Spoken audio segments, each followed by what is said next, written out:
Take 6.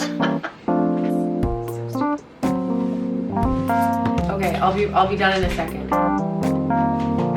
Thank you.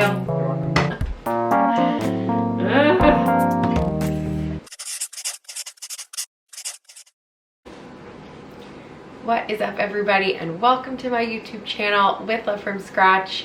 My name is Steph and I am coming to you from my home here in Toronto, Ontario in Canada. And I'm really excited to be finally starting this YouTube channel. It's something that I have been wanting to do for a really long time, something I've been putting off for no good reason, so here we are. I really want to share sustainability tips with you guys, low waste living tips with you. I've been sort of diving into this for the last few years of my life, and I've learned a lot along the way, so I thought, why not share it? So the first video that I thought I should make is about how to maintain the life of your produce and get the most out of your fruits and vegetables while also keeping them fresh for longer so that we don't have to be at the grocery store too much, because as we all know right now, it's not really the best place to be. So I have 5 things that I do in my kitchen that I think you're gonna like. Hopefully you find it helpful. Let me know in the comments if you do. Tip number 1 is to start a stock pot.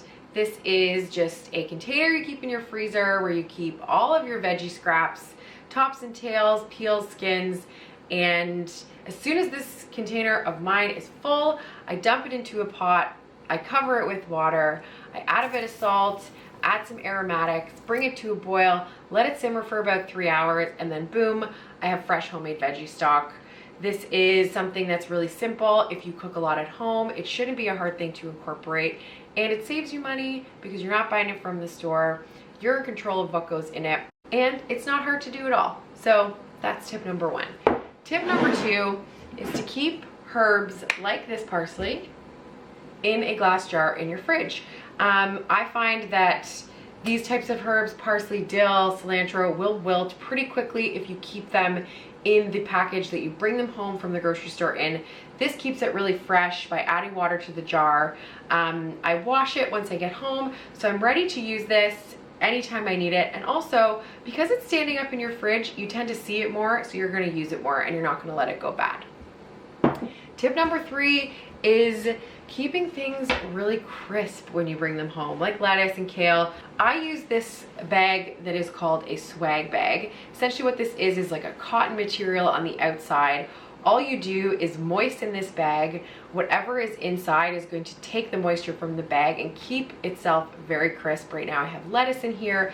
If you do not have one of these, do not worry. You can use a regular cotton tea towel. Just put a bit of water on it and it will help the vegetables stay crisp for longer. If you want to use paper towel, that works as well. Tip number 4 is to grow your own vegetables from the vegetables you buy from the store. So you can see here I have some green onions that I had previously used and cut. I've kept them in this little jar by my window and they're regrowing, and they will continue to regrow and regrow and regrow, so you will never have to buy green onions again.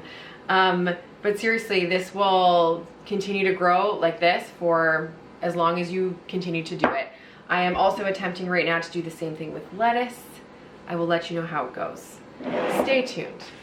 And tip number 5 is not to be afraid of your freezer. I know that most people probably have an abundance of frozen bananas right now in their freezer. So do I. But I freeze a lot of things from fresh because I want to have them on hand. Things like jalapenos, I freeze thyme, I freeze oregano that come in these little packets. I freeze lemongrass in this little pouch that I've saved. As soon as I buy fresh lemongrass stalks, I cut them up and put them right in the freezer because I never really need that many. And of course, like everyone else, I freeze fruit. If your fruit is starting to wilt a little bit, it's the perfect time to put it in a bag, put it in your freezer so that you can use it for smoothies, you can use it for jams, whatever you'd like. So those are my 5 tips on how to keep your produce fresh, how to get the most out of your produce, and sort of extend that time between going to the grocery store, because like I said before, right now we don't really want to be going to the grocery store that much. So let me know what you think. Thank you so much for tuning in. I am really excited to continue to share all of this content with you guys, and let me know in the comments if you want me to talk about anything specific. Otherwise, I will see you next time. Take 95.